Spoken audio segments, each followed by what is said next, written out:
Kolkata case को लेकर supreme court में 29 सितंबर को जो सुनवाई हुई है उसमें आखिरकार पुलिस कमिश्नर का नाम जैसे ही आया तो उस पर जो सीजीआई था उन्होंने ऐसा क्यों कहा कि इस मैटर को हम खुद देखेंगे। साथ ही पहली बार ऐसा हुआ है कि सुप्रीम कोर्ट में जब इस कोलकाता केस की सुनवाई हुई उसके बाद डॉक्टर बिटिया को लेकर के जो आदेश सुप्रीम कोर्ट की तरफ से दिए गए उसमें यह कहा गया कि तुरंत से तुरंत यह काम होना चाहिए, बाकी सारे काम चाहे आप बाद में देख लीजिए।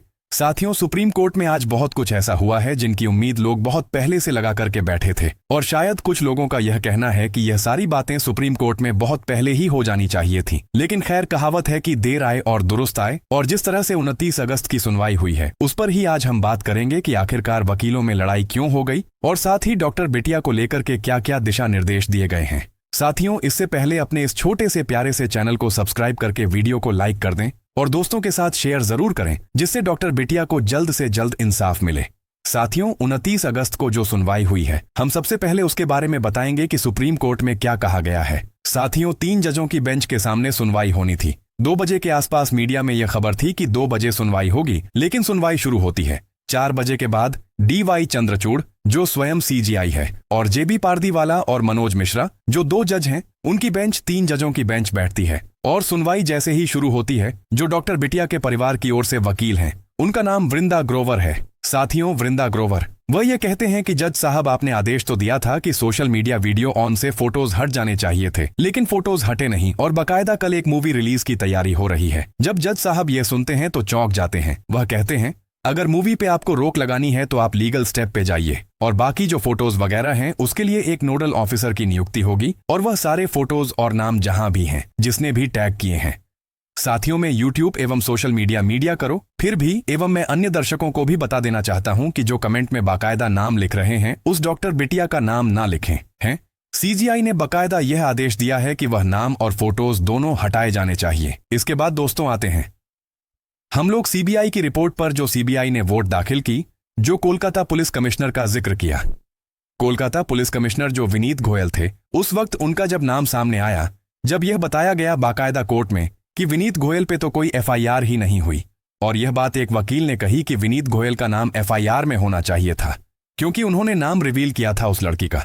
अब इस कायदे के हिसाब से देखो तो एक पुलिस कमिश्नर ने नाम कैसे रिवील कर दिया, ये मुझे भी समझ नहीं आ रहा है। तो इसके बाद उसी बात पे CGI ने कहा कि मैं इस मैटर को खुद देखता हूं। हम लोग इस मैटर को आगे देखेंगे कि उस मामले में क्या हुआ है, और उसके बाद बाकायदा ये पूछते हैं CGI कि उसमें जो RG करर मेडिकल कॉलेज है वहां नए किन अधिकारियों की नियुक्ति हुई है, पुलिस कमिश्नर क्या कर रहे हैं, अधिकारी क्या कर रहे हैं। और जो CBI ने जो चौथी स्टेटस रिपोर्ट दी, जो इस बार मतलब चौथी बार यह रिपोर्ट लेकर CBI जब हॉस्पिटल की वहां गई सुप्रीम कोर्ट में, तो CGI ने यह बात साफ साफ कही कि आपको 2 चीजों पे जांच को फोकस करनी है। पहला उस डॉक्टर बिटिया के साथ जो घटना हुई उस पे, और दूसरा वित्तीय गड़बड़ी के मामलों पे, क्योंकि तीसरी जो जांच खुलने वाली थी सुप्रीम कोर्ट के अंदर, उस पर मैं आऊंगा बाद में, क्योंकि वह इतना बड़ा मसला है कि मुझे लगता है उसकी जांच CBI करेगी तो वक्त महीने दर महीने वक्त गुजरते जाएंगे और न्याय मिलने में काफी देरी हो जाएगी बिल्कुल। और 29 सितंबर को सुप्रीम कोर्ट में जो सुनवाई हुई है उसमें फॉरेंसिक रिपोर्ट की चर्चा एक बार दोबारा से की गई है। हालांकि तमाम तरह के लोग तमाम तरह की बातें कर रहे थे कि 9 अगस्त को जब उस डॉक्टर बिटिया को देखा गया था, कुछ चीजें थीं, कुछ बहुत सारी बातें थीं जिनका जिक्र जो है, जिनका रिपोर्ट में नहीं किया गया था। 29 सितंबर को सुप्रीम कोर्ट में फॉरेंसिक रिपोर्ट को लेकर के क्या हुआ, क्योंकि जिस तरह से उस डॉक्टर ने ग्लासेस भी पहने हुए थे और साथ ही निकल के आया कि ब्रेसेस को लेकर के भी कई तरह की जो है चर्चाएं हुई हैं। उसके शरीर पर जितने तरीके की चोटें थीं उनको लेकर के भी चर्चा हुई है। सवाल यही था कि फॉरेंसिक रिपोर्ट के जो एग्जामिनर है देवाशीष सोम, उनका नाम जब केस में सामने आया सुप्रीम कोर्ट की सुनवाई के दौरान, तो सबसे बड़ा सवाल यह उठा जो कोर्ट को लगा रिपोर्ट देखने के बाद कि जो दांतों में लगाने वाले ब्रेसेस होते हैं और जो चश्मा होता है उसकी वजह से इंजरी किसी को कैसे आ सकती है। मान लिया आप होशो हवास में हैं, आप अगर गिर जाते हैं, हम कहें तो उससे जो चोट लगती है वो चोट अलग तरीके की होगी, लेकिन वो लड़की उस वक्त सो रही थी और कोर्ट को यही बात समझ में नहीं आई कि सोते टाइम आखिर ऐसा कैसे हुआ, क्योंकि जो रिपोर्ट आई है सामने उसमें इस बात का जिक्र है। अब सवाल यह है कि क्या फॉरेंसिक रिपोर्ट में जो देवाशीष सोम ने जांच की थी, जिन पर यह आरोप लगे हैं कि वह जो कॉलेज का हेड है यानी जो संदीप घोष है वह देवाशीष सोम उसका करीबी है, तो क्या रिपोर्ट फॉरेंसिक रिपोर्ट भी बदली गई थी। CBI ने जो जांच दिल्ली में भेजी थी रिपोर्ट के लिए, जिसका जिक्र कई लोगों ने पिछले वीडियो में किया था कि कुछ ही घंटों में वह रिपोर्ट CBI के सामने होगी, वो रिपोर्ट देखने के बाद CBI ने जब सुप्रीम कोर्ट के अंदर ये अपनी दलील पेश की, बकायदा सॉलिसिटर जनरल तुषार मेहता ने यह बताना शुरू किया कि जो रिपोर्ट हमारे पास आई है और अब जो हमारी जांच जिस तरह बढ़ रही है वह न्याय काफी इंसाफ के नजदीक है।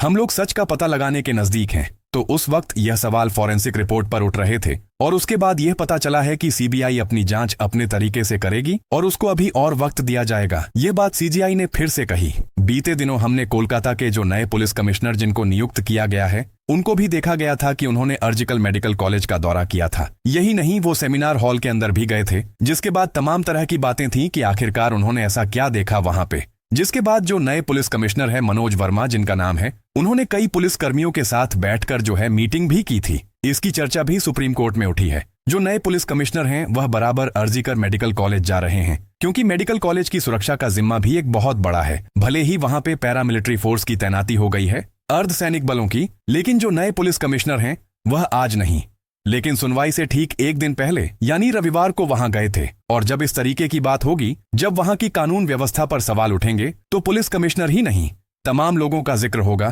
तमाम पुलिस कर्मियों का जिक्र होगा, और जो एसएचओ है ताला थाने के और तमाम जो लोग पकड़े गए हैं उन सब का इस फाइल में जिक्र होगा। सीबीआई बकायदा यह बता रही है कि कौन कौन लोग इसमें शामिल हैं। और चौंकाने वाली बात यह रही कि इस सुनवाई के दौरान की एक एडवोकेट सेन थे, उन्होंने यह कहा कि साहब साल 2003 में एक और क्राइम हुआ था वहां, और वह पता चला था बाद में कि वह आरजी करर मेडिकल कॉलेज के फेक मेडिसिन रैकेट से जुड़ा है। जिस रैकेट की बात हम लोग कर रहे थे वीडियोस में, बकायदा वो फेक मेडिसिन रैकेट यानी नकली दवाइयों का कारोबार से जो जुड़ा था मामला। जैसे आप दवा खरीदने जाते हैं, अगर नकली दवा मिल जाए तो उससे तमाम तरीके के नुकसान हो सकते हैं।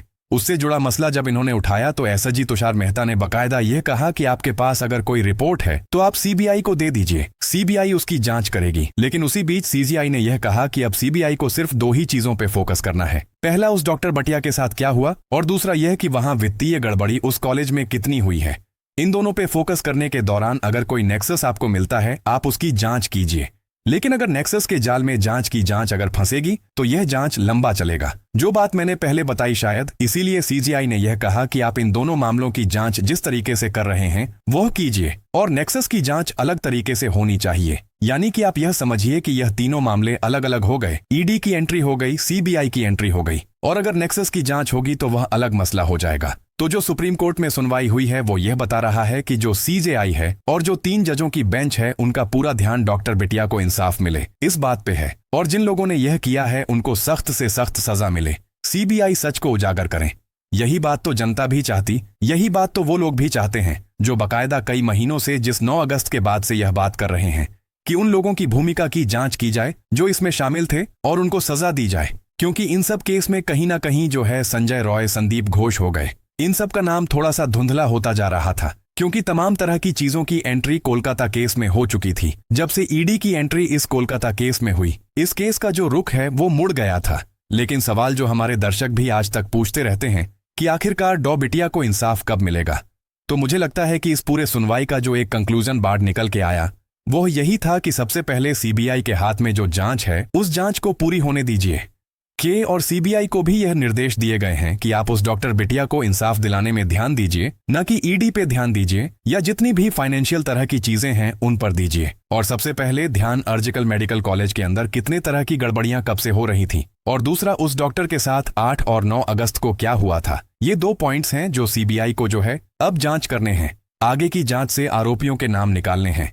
साथ ही जिस तरह से सोशल मीडिया की बात जो है आज सुप्रीम कोर्ट में हुई है, आपको मैं खुद बताऊं, मैंने खुद पर्सनली कई सारे यूट्यूबर भाई भी एवं और सारे सोशल मीडिया इन्फ्लुएंसर भाइयों एवं बहनों, आपसे यह हाथ जोड़ के दरख्वास्त है कि अगर आप ऐसे किसी केस को लेके फिल्म बना रहे हैं या उस डॉक्टर बिटिया की फोटो का इस्तेमाल आप कर रहे हैं या उस डॉक्टर का नाम आप अपनी रील्स में टैग कर रहे हैं या उसे बिटिया के नाम से कोई कैरेक्टर साबित करते हैं, तो हमारी आपसे हाथ जोड़ के दरख्वास्त है कि आप ऐसा मत करें।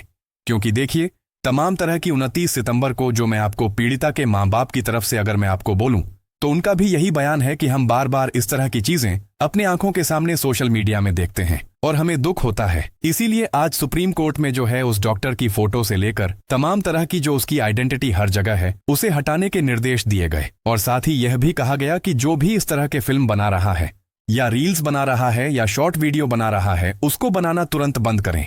अब इस केस में इंसाफ कब मिलेगा, यह अब पूरी तरह से सीबीआई के हाथ में है। अब इसमें कोई भी सेकंड पार्टी या थर्ड पार्टी इवॉल्व नहीं है, और अब जिस तरह से आज सुनवाई हुई है उसको देखकर यही पता चलता है कि जो इंसाफ की जो तारीख है वह नजदीक है। आपका अगर हमसे कोई सवाल है तो भी आप हमें नीचे कमेंट सेक्शन में लिखकर कमेंट करके बता सकते हैं।